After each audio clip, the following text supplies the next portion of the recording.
السلام علیکم ورحمۃ اللہ تعالی وبرکاتہ۔ الحمد للہ رب العالمین والعاقبۃ للمتقین والصلاۃ والسلام علی رسولہ الکریم وعلی آلہ وصحبہ اجمعین، اما بعد فاعوذ باللہ من الشیطان الرجیم، بسم اللہ الرحمن الرحیم۔ انا فتحنا لک فتحا مبین، صدق اللہ العظیم وصدق رسولہ النبی الامین المتین الکریم، ونحن علی ذلک لمن الشاہدین والشاکرین والحمد للہ رب العالمین۔ ان اللہ وملائکتہ یصلون علی النبی یا ایھا الذین آمنوا صلوا علیہ وسلموا تسلیما۔ اللہم صلی علی سیدنا شفیعنا مولانا محمد بارک وسلم، صلی اللہ علیہ الصلاۃ والسلام علیک یا رسول اللہ صلی اللہ تعالی علیہ وسلم۔ غوث اعظم ومن بے سر و سامہ مدد، قبلہ دی مدد، کعبہ امام مدد، بگرداب والا افتاد کشتی، ضعیفان و شکست راحت پشتی، بحق خواجہ عثمان ہارونی، مدد کن یا معین الدین چشتی۔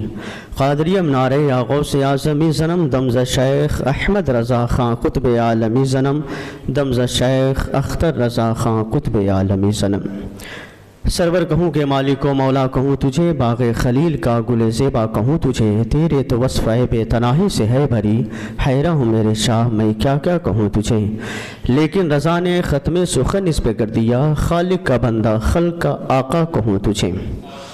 محترم حضرات، آج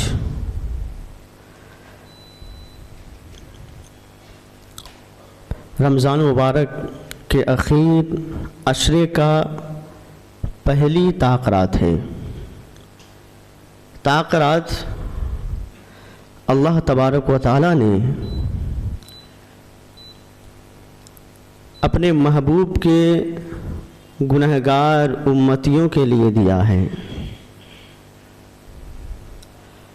تو اب ظاہر سی بات ہے، ہم اور آپ اپنے آپ کو گنہگار سمجھتے ہیں، اسی لیے ہم ان تاخراتوں کو یوں ہی چوک چوراہے اور دیگر فضیلیات میں خرچ نہیں کر رہے ہیں، بلکہ جنت کی کیاری میں بیٹھ کر اس تاخرات کی اہمیت سمجھتے ہوئے اللہ اور اس کے رسول کو راضی کرنے کی کوشش کر رہے ہیں۔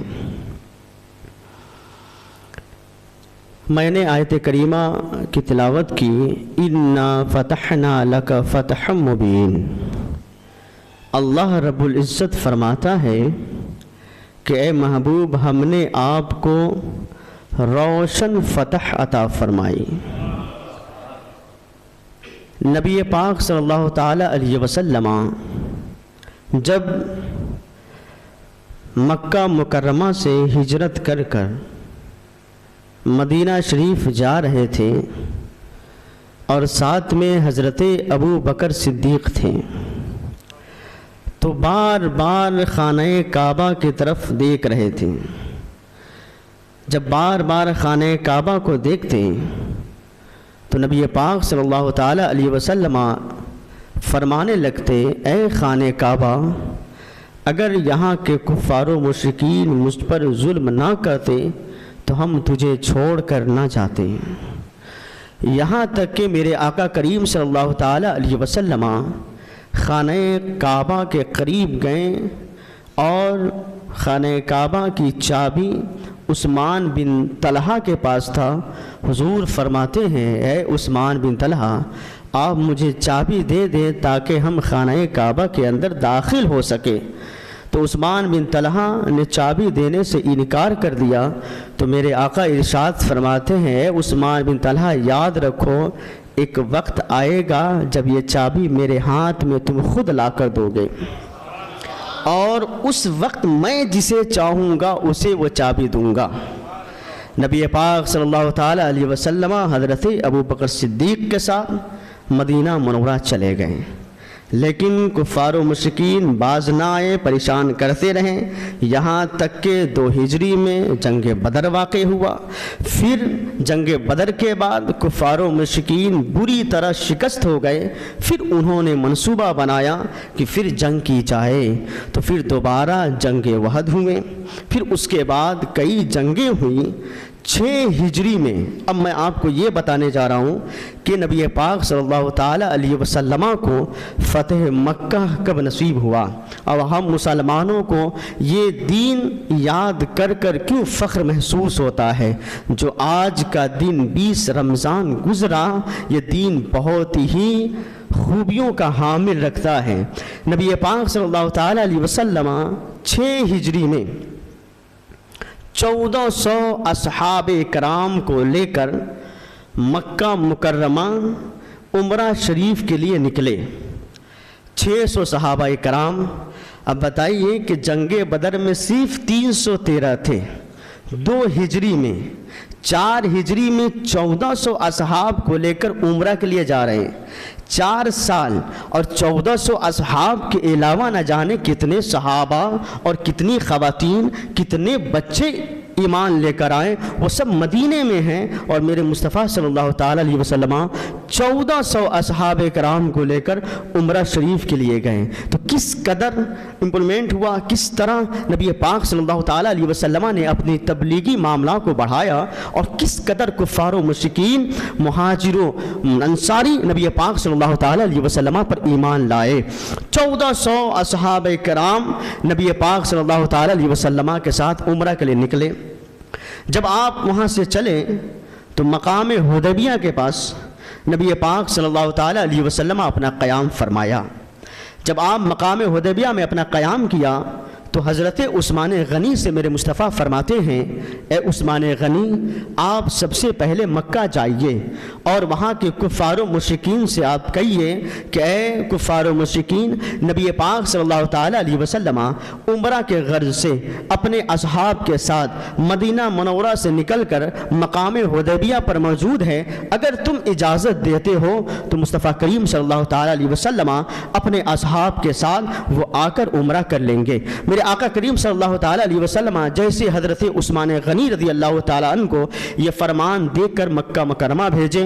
حضرت عثمان غنی رضی اللہ تعالیٰ عنہ مکہ مکرمہ جب تشریف لے جاتے ہیں تو کفار و مشرکین کو پہلے ہی سے یہ خبر ہو گئی تھی کہ مدینہ منورہ سے نبی پاک صلی اللہ تعالیٰ علیہ وسلم 1400 اصحاب کے ساتھ نکلے ہیں۔ گویا کہ وہ یہ سمجھ رہے تھے کہ وہ لوگ مکہ عمرہ کے لیے نہیں آ رہے ہیں بلکہ ہم سے جنگ کرنے کے لیے آ رہے ہیں۔ حضرت عثمان غنی رضی اللہ تعالیٰ جب وہاں پہنچے اور پہنچنے کے بعد کفار و مشرکین سے کہتے ہیں، اے کفار و مشرکین، نبی پاک صلی اللہ تعالیٰ علیہ وسلم مقام حدیبیہ پر ہے اور تمہاری اجازت چاہتے ہیں، اگر تمہاری اجازت ہو تو میرے آقا کریم صلی اللہ تعالیٰ علیہ وسلم اپنے اصحاب کے ساتھ آ کر عمرہ شریف کر لیں گے۔ کفار و مشرکین نے کہا، اے عثمان، مجھے معلوم ہے کہ نبی پاک صلی اللہ تعالیٰ علیہ وسلم کیوں آ رہے ہیں، وہ عمرہ کی وجہ سے نہیں آ رہے ہیں بلکہ ہم سے مقابلہ کے لیے آ رہے ہیں، ہم سے جنگ کرنے کے لیے آ رہے ہیں۔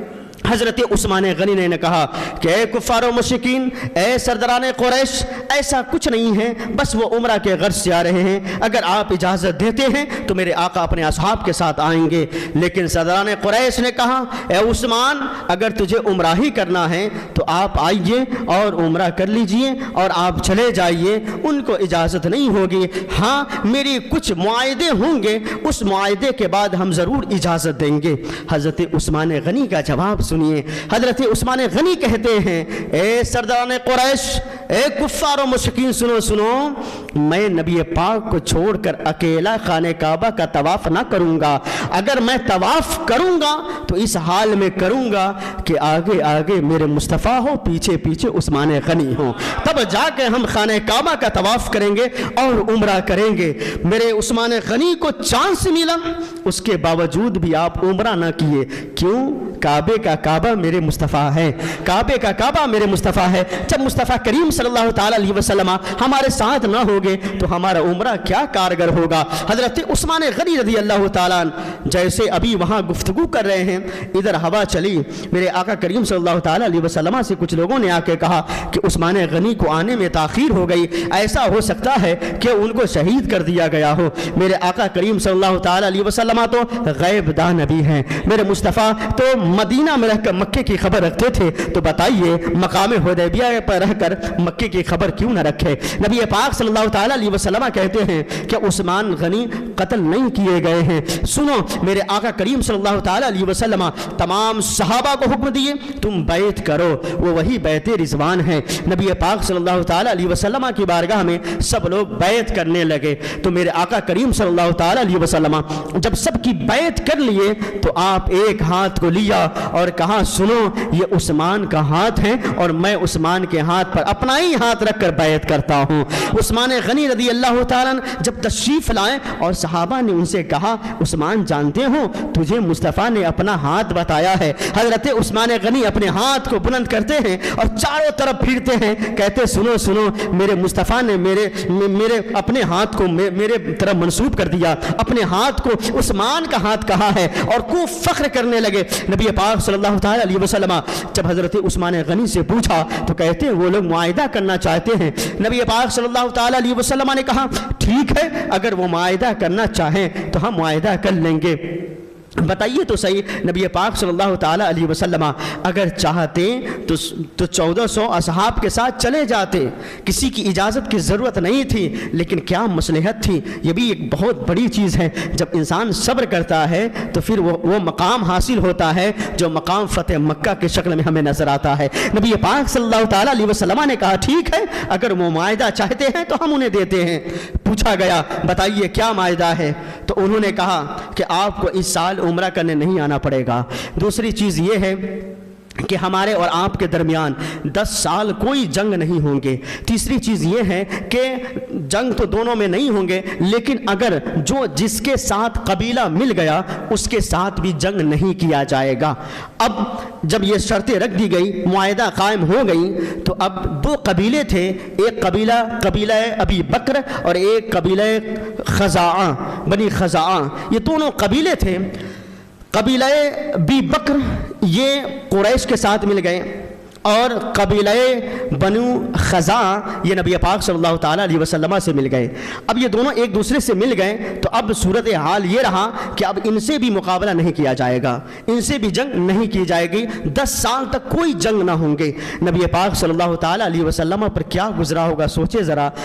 آپ مدینہ سے نکلے تھے عمرہ شریف کے لیے اور راستے میں جا کر پھر واپس مدینہ آ رہے ہیں، لیکن میرے مصطفیٰ جانتے تھے کہ یہ اللہ تبارک و تعالیٰ کا یہ حکم ہے، اس کا بدلہ میرا رب اتنا بڑا دے گا کہ زمانہ اسے یاد رکھے گا۔ نبی پاک صلی اللہ تعالیٰ علیہ وسلم واپس چلے آئے 1400 اصحاب کے ساتھ۔ ابھی کچھ زمانہ گزرے تھے کہ ادھر جو قبیلہ ابی بکر یہ قریش سے ملے تھے، اس کی دشمنی تھی۔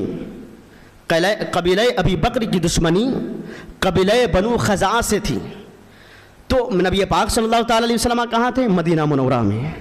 یہ قبیلہ ابی بکر قریش سے جا کر کہتے ہیں اے قریشیو سنو، اے سرداران قریش، اے کفار مشرکین سنو، ادھر نبی پاک صلی اللہ تعالیٰ علیہ وسلم مدینے میں ہیں اور بنی خزاعہ قریب ہے، اگر تم میرا سپورٹ کرتے ہو، میرا ساتھ دیتے ہو تو میں جا کر ان پر چھاپا ماری کر دوں اور ان کو قتل کر دوں۔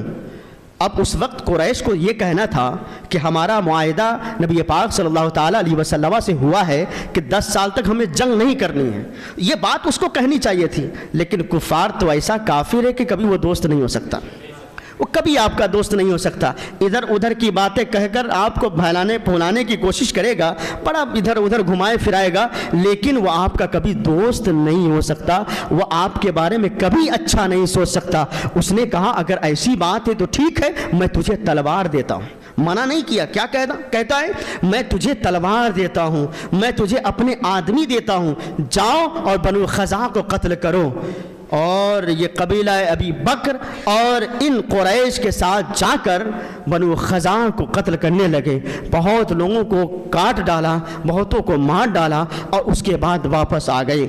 جب یہ خبر نبی پاک صلی اللہ تعالیٰ علیہ وسلم کو پہنچی تو میرے آقا کریم صلی اللہ تعالیٰ علیہ وسلم کو بہت افسوس ہوا اس بات پر کہ اس نے کہا تھا کہ 10 سال جنگ نہیں کریں گے، لیکن انہوں نے اس طرح کیا، اس کا سپورٹ کیا، اس کا ساتھ دیا، اس کو تلواریں دی، اس کو سپاہی دی اور جا کر بنو خزاعہ کو قتل کر دیا۔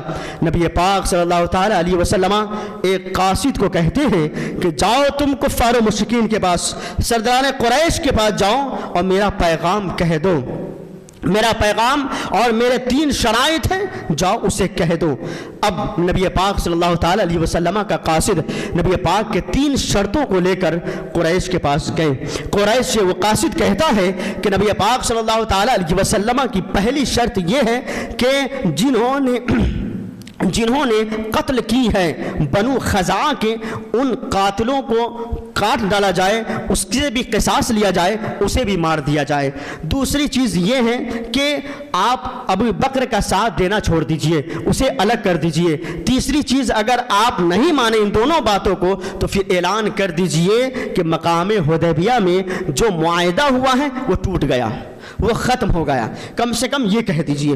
نبی پاک صلی اللہ تعالیٰ علیہ وسلم کی یہ 3 شرطیں تھیں۔ پہلی شرط، جن لوگوں نے قتل کر دیا اس کا خون بہایا جائے۔ دوسری شرط کہ بنو ابی بکر کو چھوڑ دیا جائے کیونکہ وہ قاتل ہے، منع کرنے کے باوجود بھی ایسا کیا۔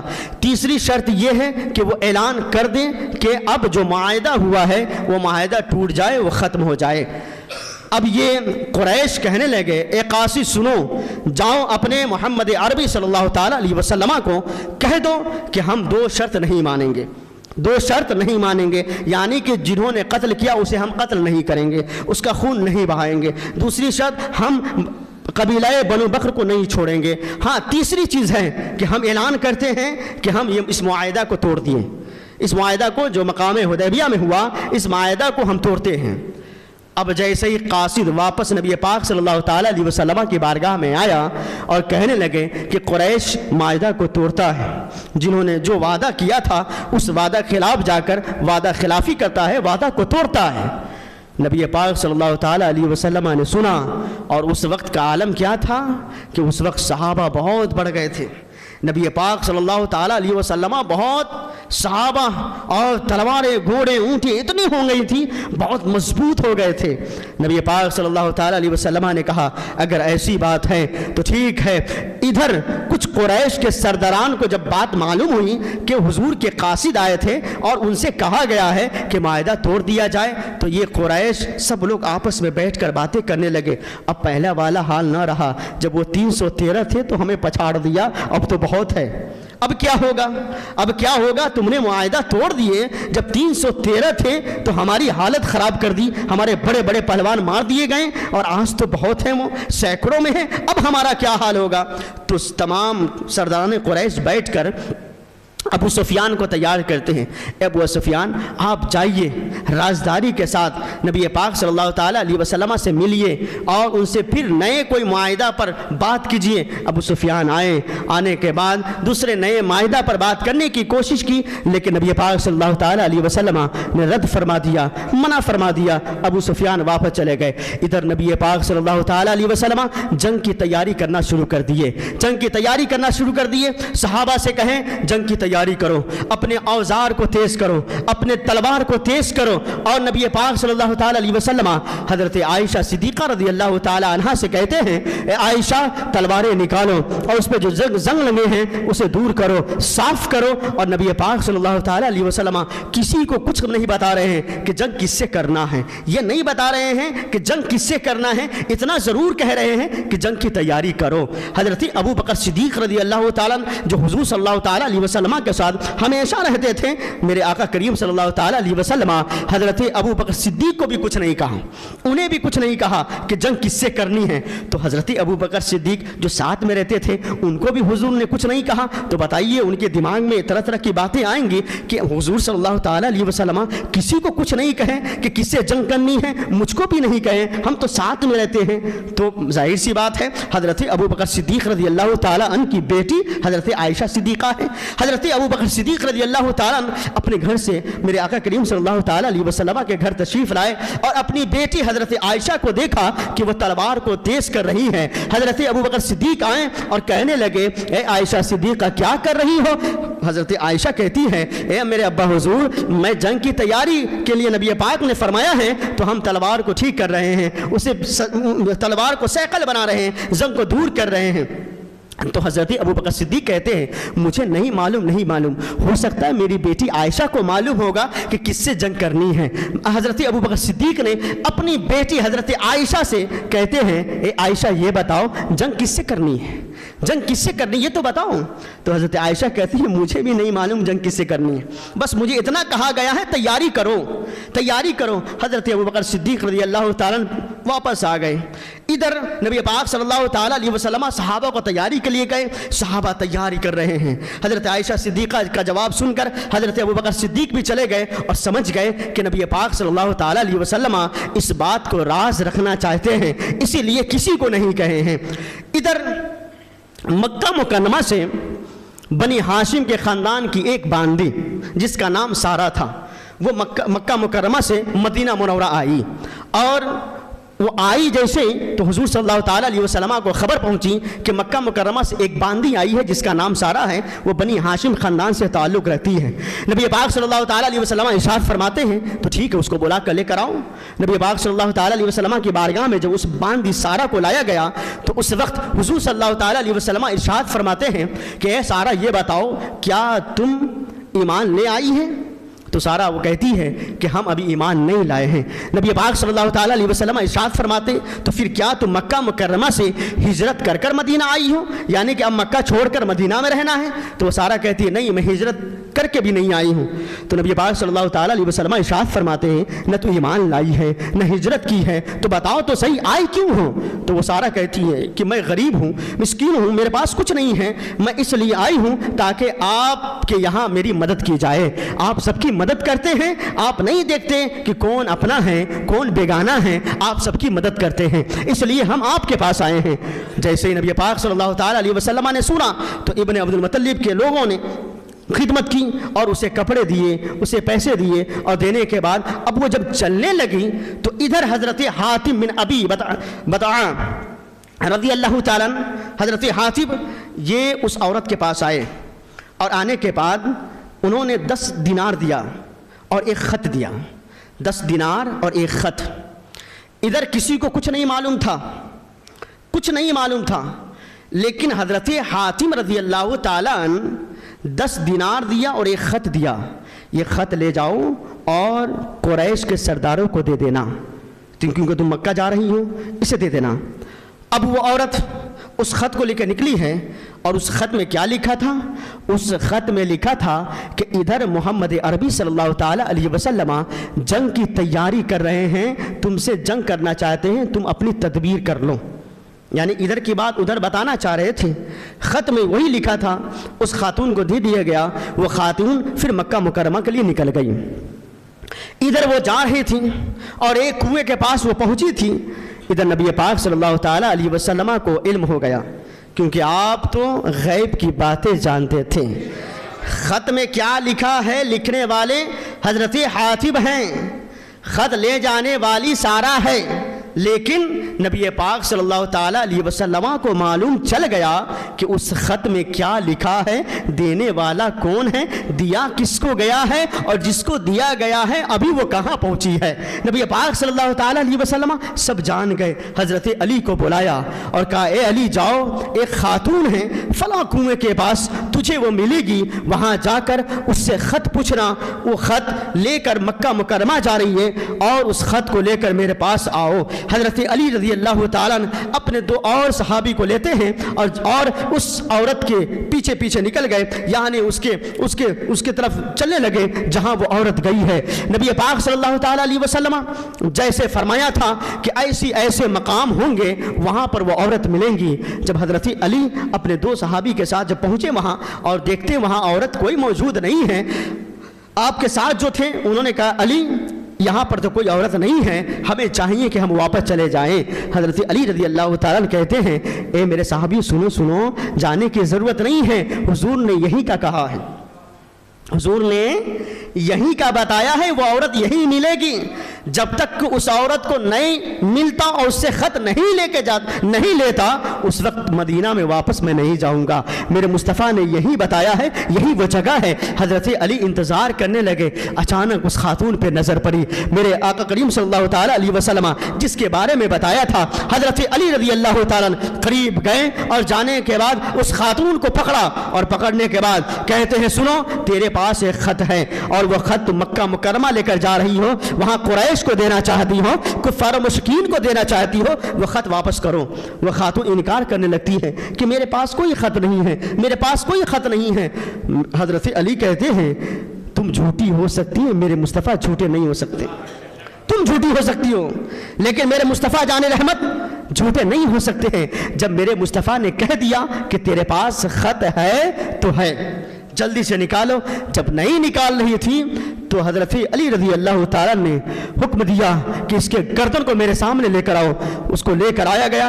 حضرت علی نے ذوالفقار تلوار نکالی، اس کے گردن پہ رکھ دی اور کہا اگر تو خط نہیں نکالتی تو ایک وار میں تیرا کام تمام کر دوں گا۔ اتنا کہنا تھا، وہ عورت ڈر گئی اور کہنے لگی اب نہیں دی تو یقیناً یہ ہمیں مار دے گا۔ اس نے اپنی چوٹی سے اس خط کو نکالی ہے اور حضرت علی کو دیا ہے۔ حضرت علی اس خط کو لے کر نبی پاک صلی اللہ تعالیٰ علیہ وسلم کی بارگاہ میں حاضر ہوئے اور اس خط کو دے دیا۔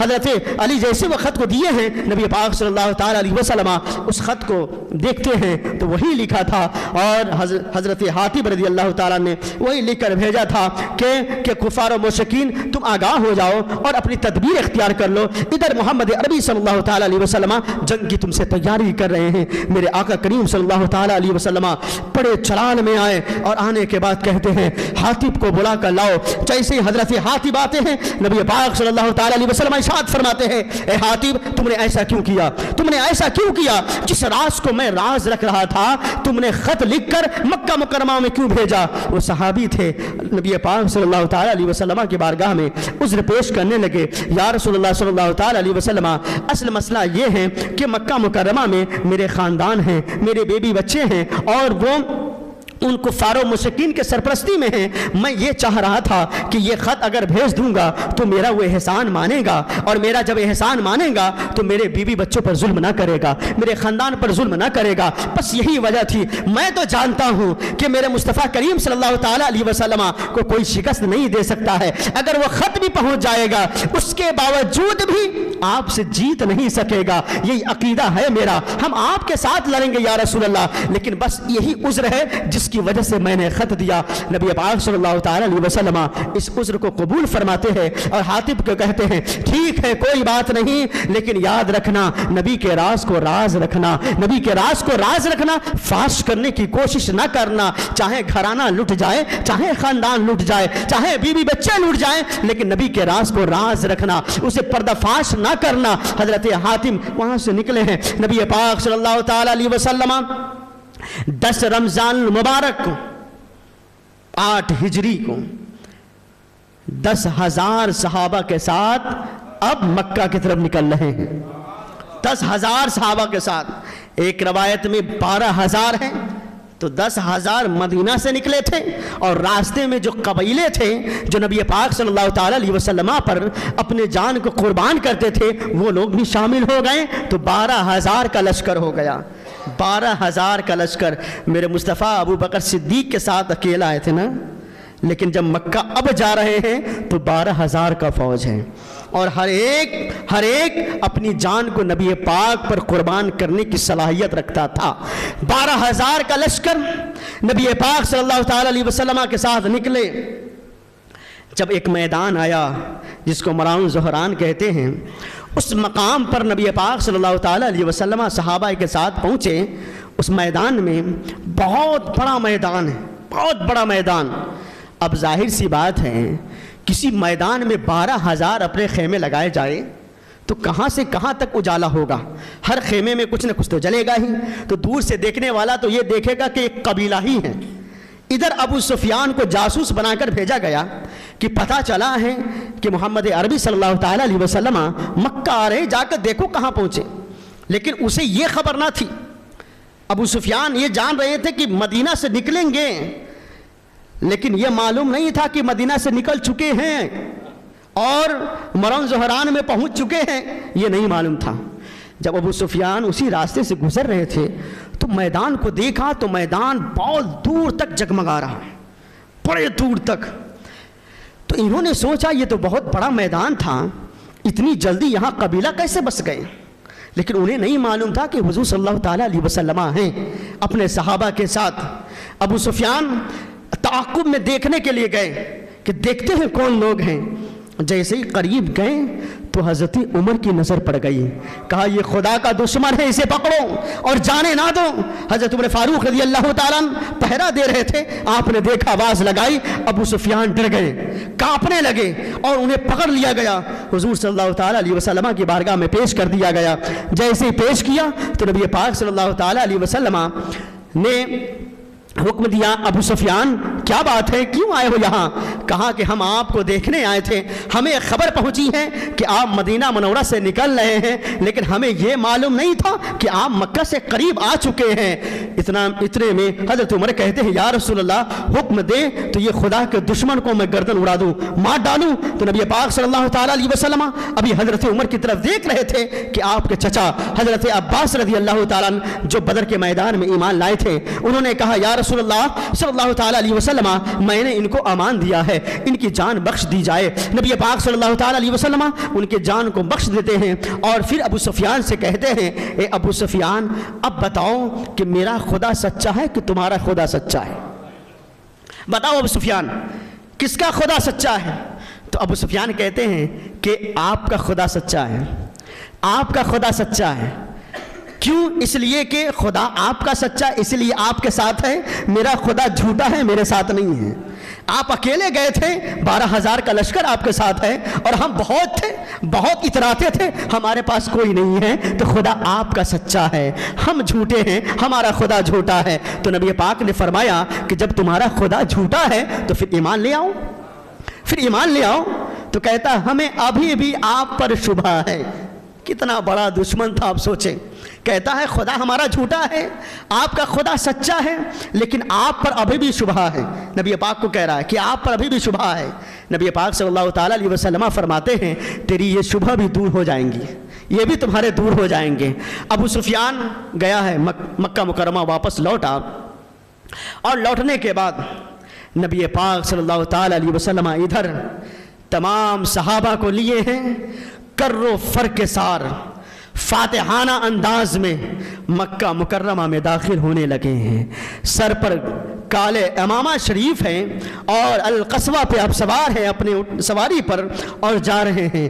نبی پاک صلی اللہ تعالیٰ علیہ وسلم جب مکہ مکرمہ میں داخل ہوتے ہیں، کر و فر کے ساتھ فاتحانہ انداز میں آپ کے چاروں طرف صحابہ کرام ہیں جو پورے طور پر اوزار سے لیس ہیں، ہتھیار لیے ہوئے ہیں اور کر و فر کے ساتھ نبی پاک صلی اللہ تعالیٰ علیہ وسلم مکہ میں داخل ہو رہے ہیں۔ ذرا آپ سوچئے تو صحیح، جب میرے مصطفیٰ گئے تھے تو ابو بکر صدیق رضی اللہ تعالیٰ ساتھ میں تھے اور پھر مکہ سے نکلے تھے اور خانہ کعبہ کو بار بار دیکھ کر ترس رہے تھے، افسوس کرتے تھے اور کہتے ہیں اے خانہ کعبہ یاد رکھنا، اگر یہ ظلم نہ کرتے مجھ پر ظلم نہ کرتے، ستم نہ ڈھاتے، تکلیف نہ دیتے تو میں تجھے چھوڑ کر کبھی نہیں جاتا۔ وہ مصطفیٰ کریم صلی اللہ تعالیٰ علیہ وسلم کر و فر کے ساتھ آپ تشریف لا رہے ہیں۔ کہاں لا رہے ہیں؟ مکہ مکرمہ لا رہے ہیں، جہاں آپ کا گھرانہ تھا، جہاں آپ کی پیدائش تھی، جہاں آپ کا بچپنا گزرا ہے۔ نبی پاک صلی اللہ تعالیٰ علیہ وسلم اسی سرزمین پر کر و فر کے ساتھ آ رہے،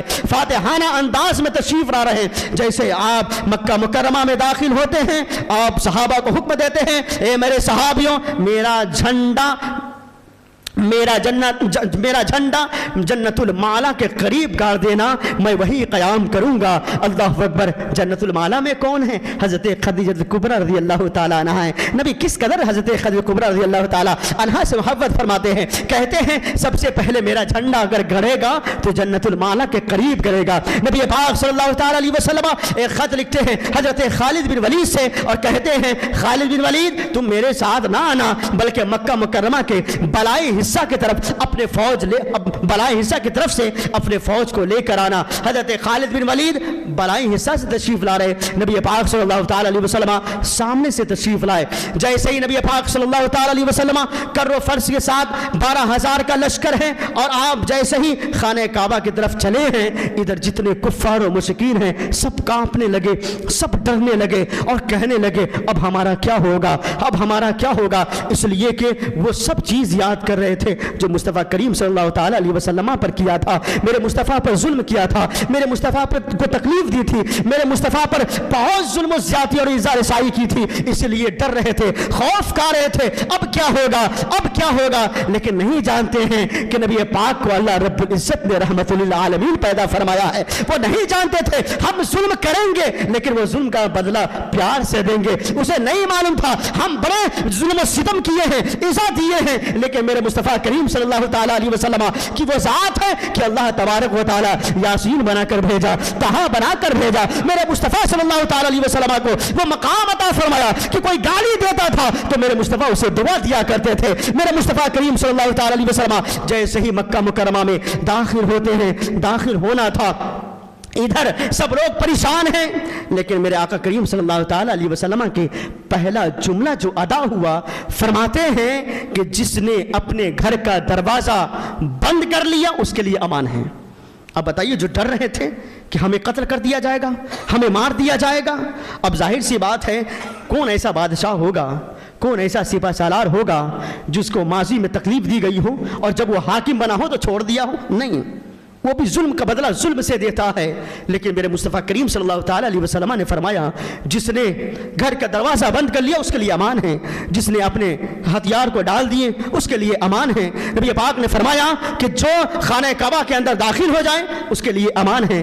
نبی پاک صلی اللہ تعالی علیہ وسلم 3 چیزیں بھی فرمائے تھے۔ ایک صحابی آئے کہے یا رسول اللہ صلی اللہ تعالی علیہ وسلم ابو سفیان ایسا شخص ہے جو فقر پسند آدمی ہے، ان کی جب تعریف ہوتی تو بڑا خوش ہوتے ہیں، آپ یہ بھی بات کہہ دیجئے نا کہ ابو سفیان کے حق میں اچھا لگے گا۔ تو حضرت نبی پاک صلی اللہ تعالی علیہ وسلم نے ارشاد فرمایا کہ جو ابو سفیان کے گھر میں داخل ہوگا اس کے لیے بھی امان ہے۔ سب سے بڑا دشمن ابو سفیان تھے، لیکن میرے مصطفیٰ کتنے بڑے رحمت للعالمین کہ فرماتے ہیں اگر کوئی دشمنی اتنا کرے تو کیسے اسے اس طرح کی باتیں کہی جا سکتی ہیں، لیکن کہنے والا وہ ایک ہے، پورے کائنات میں وہ آمنہ کا لال ہے، بس ایک ہی ہے جو آمنہ کا لال ہے۔ فرماتے ہیں کہ جو ابو سفیان کے گھر میں داخل ہو گیا اس کے لیے بھی امان ہے۔ اتنا کہنا تھا، نبی پاک صلی اللہ تعالی علیہ وسلم یہ فرمانے لگے، اس کے بعد سب لوگ اپنے اپنے ہتھیار کو ڈالنے لگے، سب لوگ اپنے دروازوں کو بند کرنے لگے، خانہ کعبہ کے اندر داخل ہونے لگے، حرم میں داخل ہونے لگے، ابو سفیان کے گھر داخل ہونے لگے۔ سب کو دھیرے دھیرے نبی پاک صلی اللہ تعالی علیہ وسلم نے چھوڑ دیا، لیکن جو لوگ تلوار نکالے لڑنے کے لیے اس کو قتل کر دیا گیا، جو لوگ لڑنے کی نیت سے آئے سامنے اسے مار دیا گیا، اسے ختم کر دیا گیا، یہاں تک کہ اللہ رب العزت نے فرمایا ان فتحنا لک فتحا مبینا، اے محبوب ہم نے آپ کو روشن فتح عطا فرمائی، کسی قسم کی کوئی پریشانی نہ ہوئی اور مکہ کو فتح فرما لیا، فتح مکہ رونما ہو گیا۔ نبی پاک صلی اللہ تعالی علیہ وسلم خانہ کعبہ کے قریب گئے اور آپ نے چابی مانگا، آپ کو چابی بھی دے دی گئی۔ ایک وقت تھا جب چابی نہیں دی جا رہی تھی، آج چابی بھی دی جا رہی ہے۔ نبی پاک صلی اللہ تعالی علیہ وسلم نے خانہ کعبہ کو کھولا، اندر گئے، 360 بت تھے، نبی پاک نے ہر ایک کو توڑنا شروع کر دیا، سب کو توڑتے گئے، پاک کرتے گئے، توڑتے گئے، پاک کرتے گئے، یہاں تک کہ ایک بہت بڑا بت تھا۔ تو نبی پاک صلی اللہ تعالی علیہ وسلم حضرت علی رضی اللہ تعالیٰ عنہ کو کہتے ہیں اے علی میرے کندھے پر بیٹھ جائیے اور اس بت کو توڑ دیجیے۔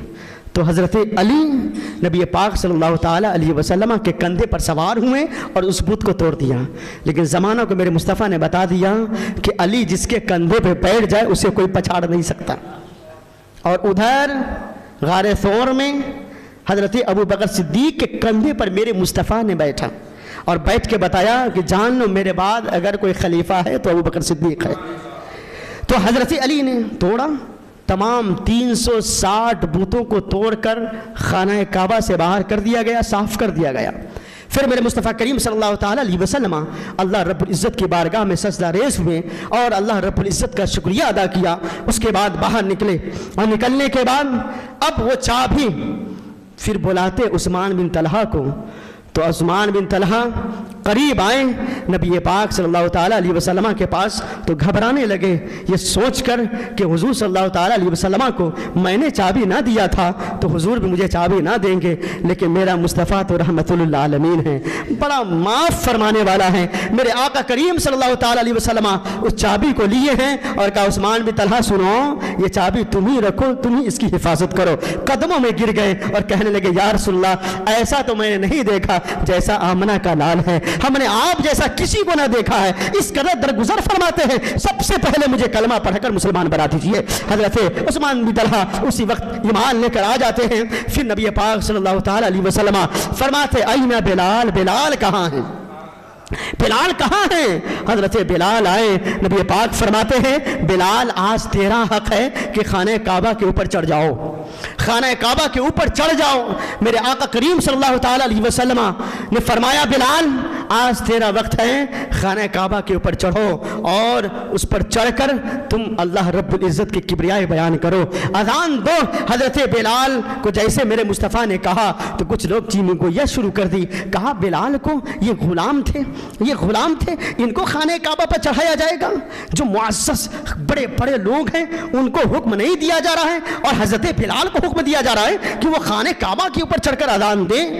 تو میرے مصطفیٰ نے فرمایا اگرچہ بلال غلام ہیں لیکن اب وہ غلام نہیں ہیں بلکہ غلاموں کا امام ہے. وہ جب غلام تھا تو صرف اللہ اللہ کہتا تھا اور اپنے اوپر ظلم سہتا تھا.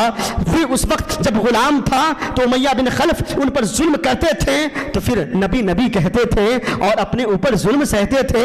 تو آج حضرت بلال کی عزت و رفعت کو بڑھانا ہے تو آج چین گویا شروع ہوتی ہے. حضرت بلال کو خانہ کعبہ کے چھت پر چڑھا دیا گیا. حضرت بلال رضی اللہ تعالیٰ نے اذان عطا فرمائی. لوگوں نے دیکھا کہ سنو سنو یہ مصطفیٰ کی ذات ہے کہ ایک غلام کو آقا بنا دیتے ہیں. یہ مصطفیٰ کی ذات ہے جو غلام ایسا غلام تھا کہ یہی مکہ مکرمہ ہے, اسی مکہ مکرمہ کے گلیوں میں جن پر پتھروں کی بارشیں ہوتی تھی, جن کو غلام غلام کہہ کر, جن کو پاگل پاگل کہہ کر, جن کے پیچھے پیچھے لوگوں کو دوڑا دیے جاتے تھے, بچوں کو دوڑا دیے جاتے تھے, لیکن بلال ہمیشہ اللہ اللہ کہتا رہا, نبی نبی کہتا رہا. کبھی حضرت بلال رضی اللہ تعالیٰ نے میرے مصطفیٰ کی بارگاہ میں آ کر شکوہ نہیں کیے, ہمیشہ اللہ اللہ نبی نبی کہتے رہے. تو آج بلال کا مقام میرے مصطفیٰ نے ایسا بڑھایا ہے کہ تمام لوگ نیچے تھے اور حضرت بلال خانہ کعبہ پہ چڑھ کر اذان دے رہے ہیں, اللہ رب العزت کی کبریائی بیان کر رہے ہیں. لوگوں نے دیکھ لیا کہ بلال کا مقام, یہی سمجھ جاؤ کہ بلال کا مقام کیا ہے. آج یہ مقام ہے تو بلال ہی ہوں گے جو جنت میں بھی جو سب سے پہلے جانے کا حقدار رکھتے ہیں. حضرت بلال رضی اللہ تعالیٰ عنہ کو وہ مقام میرے مصطفیٰ نے دیا. پھر اس کے بعد جب سب لوگ معاملہ سب ٹھیک ہو گیا تو نبی پاک صلی اللہ تعالیٰ علیہ وسلم کوہ صفا کے نچلے حصے پر ایک بلند پہاڑ ہے, اس پر میرے مصطفیٰ کریم صلی اللہ تعالیٰ علیہ وسلم بیٹھ جاتے ہیں اور بیٹھنے کے بعد وہاں سے آپ بیعت کرنا شروع کر دیتے ہیں. جتنے کفار و مشرکین تھے اب دھیرے دھیرے چوک در چوک آ کر نبی پاک صلی اللہ تعالیٰ علیہ وسلم کی بارگاہ میں کلمہ پڑھنا شروع کر دیا. کلمہ پڑھتے گئے, ایک کے بعد دیگرے آتے, کہتے مصطفیٰ جان رحمت مجھے بھی کلمہ پڑھا دیجئے. وہ نکلتا, دوسرا آتا, آپ مجھے بھی کلمہ پڑھا دیجئے. وہ جاتا, پھر آتا, مجھے بھی کلمہ پڑھا دیجئے. یہاں تک کہ چوک در چوک لوگ آتے رہے, کلمہ پڑھتے رہے, کلمہ پڑھتے رہے, یہاں تک کہ تمام کفار و مشرکین جو کل تک بتوں کی پوجا کیا کرتے تھے آج ایک خدا کو ماننے لگے, ایک نبی کو ماننے لگے, یعنی مصطفیٰ کریم صلی اللہ تعالیٰ علیہ وسلم کا کلمہ پڑھنے لگے اور نبی پاک صلی اللہ تعالیٰ علیہ وسلم کا صحابی بننے کا انہیں شرف حاصل ہونے لگا. سب جب جیسے ہی سب کی بیعت ہو گئی تو اب نمبر تھی عورتوں کی, تمام عورتیں ایک کے بعد دیگرے آنے لگے. نبی پاک صلی اللہ تعالیٰ علیہ وسلم وہیں پر بیٹھے تھے اور آپ بغیر ہاتھ ملائے, آپ بغیر چھوئے, آپ وہیں سے بیعت فرماتے تھے.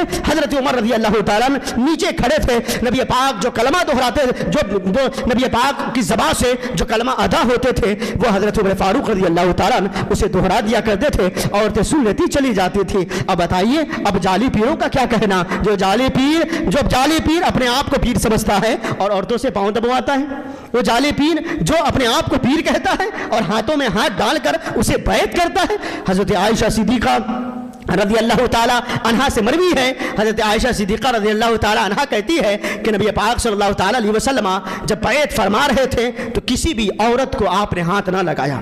تو بتائیے نبی پاک صلی اللہ تعالی علیہ وسلم کسی بھی عورت کو ہاتھ لگا کر یعنی اس کے ہاتھ میں ہاتھ ڈال کر بیعت نہیں فرمائی۔ تو جو مصطفیٰ جان رحمت کے طریقے پر ہوتا ہے وہ اپنے مریدہ کے ہاتھ میں ہاتھ ڈال کر بیعت نہیں کرتے ہیں، بلکہ وہ الگ ایک ہیلا بہانہ ہوتا ہے، یعنی اپنے کلمات کو وہاں تک پہنچا دینا ہے۔ ایک روایت کے مطابق خازن میں موجود ہے، ایک روایت یہ ہے کہ نبی پاک صلی اللہ تعالی علیہ وسلم ایک پانی میں اپنے ہاتھ کو رکھا تھا اور دوسرے جانب سے پانی میں عورتیں ہاتھ رکھ کر بیعت کر رہی تھی۔ ایک روایت یہ بھی موجود ہے کہ نبی پاک صلی اللہ تعالی علیہ وسلم ایک کپڑے کے کونے کو پکڑا تھا اور پھر اس کے بعد دوسرے کونے کو عورتیں پکڑ کر بیعت ہو رہی تھی، جیسا کہ آج ہوتا ہے۔ جو پرانے نظام ہیں جو کپڑوں کو دے دیتے ہیں اور کپڑا پکڑ کر بیعت کی جاتی ہے، جیسے ہی عورتیں ایک کے بعد دیگرے یہاں تک کہ 4497 عورتیں آئیں اور ایک کے بعد دیگرے بیعت ہو گئی۔ اس کے بعد اخیر میں ہندہ آتی ہیں، ہند جو ابو سفیان کی بیوی تھی، ہند جیسے آئی اور آنے کے بعد وہ برقع پہن لی تھی ڈر سے کہ مجھے کوئی پہچان نہ سکے، اس لیے ہند بھی بہت بڑی دشمن تھی نبی پاک صلی اللہ تعالی علیہ وسلم کی، یہاں تک کہ احد کے میدان میں حضرت امیر حمزہ رضی اللہ تعالی عنہ کے کلیجے کو نکال کر وہ چبائی تھی اور یہاں تک کہ بڑا ستم ڈھائی تھی، لیکن وہ ہند بھی ہے اللہ رب العزت نے توفیق عطا فرما دی جس کی وجہ سے وہ ایمان کی دولت سے سرفراز ہونے کے لیے نبی پاک صلی اللہ تعالی علیہ وسلم کی بارگاہ میں حاضر ہوئی۔ تو برقع پہنی ہوئی تھی، کوئی نہیں جانتا تھا کہ یہ کون ہے، لیکن نبی پاک صلی اللہ تعالی علیہ وسلم تو جانتے تھے کہ یہ کون ہے۔ جیسے ہی کھڑی ہوئی تو نبی پاک نے بیعت فرمائی اور بیعت فرمانے کے بعد کہا سنو تم کبھی چوری نہیں کرنا، کیونکہ بیعت کرتے ہیں تو یہ بات کہتے ہیں نا چوری مت کرنا، کسی کو شریک اللہ رب العزت کے ساتھ کسی کو شریک نہ ٹھہرانا۔ تم تو کہیں ہندہ کہنے لگی اگر مجھے کسی کے ساتھ شریک ٹھہرانا ہی ہوتا تو میں بیعت کیوں کرتی؟ پھر نبی پاک نے فرمایا چوری مت کرنا، تو وہ کہتی ہے کہ میرا شوہر ابو سفیان بڑا بخیل ہے، پیسہ نہیں دیتا اس لیے چوری کر لیتی ہوں۔ تو یاد رکھو بیوی کا خرچہ دیا کرو، اس لیے کہ اگر نہیں دو گے تو چوری کرے گی، تو چور آپ نے بنایا اس لیے اس کا خرچہ دینا چاہیے۔ ہم آپ سے کہہ رہے ہیں، سمجھ رہے ہیں نا، کہ جو شادی شدہ ہے اسے چاہیے کہ بیوی کے اخراجات دے، اس کا خرچہ دے۔ اگر خرچہ نہ دیں گے، اگر آپ کے جیب سے وہ چوری کر لی تو چور تو آپ نے بنایا۔ تو ہند کہتی ہے کہ ابو سفیان بڑا بخیل ہے، وہ پیسہ نہیں دیتے اس لیے میں نکال لیا کرتی تھی۔ تو ابو سفیان ادھر سے کہتے ہیں ٹھیک ہے، کبھی تم نے نکالا یا کبھی آپ نکالو گی تو ہم اسے معاف کرتے ہیں۔ پھر نبی پاک صلی اللہ تعالی علیہ وسلم ارشاد فرماتے ہیں سنو اپنے بچوں کو قتل نہ کرنا۔ تو اب ہند کہتی ہے ہم کیا قتل کریں؟ نبی پاک کو کہتی ہے ہم کیا قتل کریں، ہم نے بچوں کو بڑا کیا، جوان کیا تو بدر کے میدان میں آپ نے کاٹ دیا، ہم نے اسے جوان کیا، بڑا کیا تو آپ نے بدر کے میدان میں اس کو کاٹ دیا۔ یعنی کہ حنظلہ ابن ابو سفیان کی باتیں چل رہی ہے جو بدر کے میدان میں اس کے قتل کر دیا گیا تھا۔ 70 جو قتل کیے گئے تھے ان میں حنظلہ بن ابو سفیان بھی تھے، یعنی ہند کا بیٹا بھی تھا، ایک حضرت اکرمہ جو بعد میں ایمان لے کر آ گئے، یہ حنظلہ بن ابو سفیان جو ایمان نہ لائے اور بدر کے میدان میں قتل کر دیے گئے۔ تو ہند کہتی ہے کہ آپ کہتے ہیں کہ بچوں کو قتل نہ کرنا، ہم نے اس کی پرورش کی، جوان کیا، بڑا کیا اور بدر کے میدان میں بھیج دیا تو آپ نے مار ڈالا۔ تو حضرت عمر فاروق رضی اللہ تعالیٰ اس بات پر بہت ہنسنے لگے اور نبی پاک صلی اللہ تعالیٰ علیہ وسلم بھی مسکرانے لگے۔ اس کے بعد جیسے ہی یہ بات ختم ہوئی میرے مصطفیٰ فرماتے ہیں تم ہی ہند ہو، اتنا کہنا تھا۔ ابو سفیان کہتے ہیں ہاں یہی میری بیوی ہند ہے۔ نبی پاک صلی اللہ تعالی علیہ وسلم نے فرمایا کہ سنو اب تم ایمان لے آئی ہو، اب ایمان کے دولت سے سرفراز ہو گئی ہو تو پچھلی ساری گناہیں اللہ رب العزت معاف فرمانے والا ہے، یہاں سے اپنے ایمان کی سلامتی کی فکر کرو، یہاں سے ایمان کی سلامتی کی فکر کرو۔ میرے مصطفیٰ کریم صلی اللہ تعالیٰ علیہ وسلم نے دھیرے دھیرے یہ پیغام ہمیں عطا فرمایا کہ سنو لوگوں، صبر کرو، صبر میں اللہ رب العزت بہت بڑا مقام عطا فرماتا ہے۔ مقام حدیبیہ سے میرے مصطفیٰ لوٹ کر گئے تھے، لیکن جب آئے تو 10,000 کا لشکر ہے، 12,000 کا لشکر ہے، اور مصطفیٰ کریم صلی اللہ تعالیٰ علیہ وسلم کر و فر کے ساتھ فاتحانہ انداز میں فتح مکہ عطا فرمایا، جس کو اللہ رب العزت نے فرمایا ان فتحنا لک فتحا مبینا، کہ ہم نے آپ کو روشن فتح عطا فرمائی۔ روشن فتح بہت بڑے فتح کو کہتے ہیں، لیکن میرے آقا کریم صلی اللہ تعالیٰ علیہ وسلم سب کو معاف فرما دیے۔ ہم آپ کیوں کہتے ہیں جو گستاخ نبی ہوں گے نا اس کی سزا موت ہے، کیوں بولتے رہتے ہیں، کیوں کہتے ہیں؟ میرے مصطفیٰ نے بھی نہیں بخشا تھا۔ اس وقت ایسے لوگ تھے جو نبی پاک صلی اللہ تعالیٰ علیہ وسلم کو گالیاں دیتے تھے۔ وہ جیسے ہی بہت سارے ابن حطل جو ہیں یہ خانہ کعبہ کے اندر داخل ہو گیا تھا، لیکن میرے مصطفیٰ نے فرمایا ہے کہ کون ہے جو اسے قتل کر دے، تو وہاں جا کر اسے قتل کر دیا گیا۔ خانہ کعبہ کے اندر بھی گستاخ نبی کی موت کی سزا ہے، تو اب بتائیے جو نبی کی شان میں گستاخی کرے، خانہ کعبہ میں مارنا جائز نہیں ہے، اس کے باوجود بھی اسے مار ڈالا جا رہا ہے، تو اب باہر کوئی ایسا کرے تو پھر اس کے لیے کیا حکم ہے گا؟ آپ خود سوچیں کہ نبی پاک صلی اللہ تعالیٰ علیہ وسلم کو جو گستاخ ہوگا اس کی معافی کبھی نہیں ہے۔ وہ مرے گا تبھی جہنم میں جلے گا، زندہ رہے گا تبھی تباہ و برباد ہوگا، اور ہمیشہ اسے ایمان والا جو ہے اسے برا سمجھیں، اسے برا بھلا سمجھیں۔ اسی میں ہماری فلاحی ہے، ہماری کامیابی ہے۔ تو آپ نے دیکھا کہ نبی پاک صلی اللہ تعالیٰ علیہ وسلم اکیلے تنے تنہا حضرت ابو بکر صدیق کے ساتھ مکہ مکرمہ سے نکلے تھے، مدینہ منورہ گئے تھے، اور آپ وہاں سے جب تشریف لائے تو 8 ہجری میں آپ نے مکہ کو فتح فرما لیا، اور پھر اس کے بعد کر و فر کے ساتھ آپ نے عمرہ بھی فرمایا، اور اس کے بعد وہاں کے جتنے جو مسلمان ہوئے تھے اور بھی جو صحابی تھے ان کے حوالے کر کر میرے آقا کریم صلی اللہ تعالیٰ علیہ وسلم دوبارہ پھر مدینہ شریف تشریف لے آئے۔ پھر آگے کا معاملہ ہوتا رہا، انشاءاللہ عزیز کے آگے کیا ہوا انشاءاللہ پھر کبھی بیان کیا جائے گا۔ اللہ رب العزت کی بارگاہ میں دعا ہے کہ اللہ تبارک و تعالی ہم سب کو شریعت مطہرہ پر رہ کے زندگی گزارنے کی توفیق عطا فرمائے۔ مولا تعالیٰ پاک پروردگار عالم ہم سب کو صحابہ کرام کہ اسوہ حسنہ پر چلنے کی توفیق عطا فرمائے، نبی پاک صلی اللہ تعالیٰ علیہ وسلم کے اسوہ حسنہ پر ہم سب کو عمل کرنے کی توفیق عطا فرمائے، ہم سب کا خاتمہ ایمان پر نصیب ہو۔ اللہ رب العزت سب کی مرادوں کو اپنی بارگاہ میں قبول عطا فرمائے۔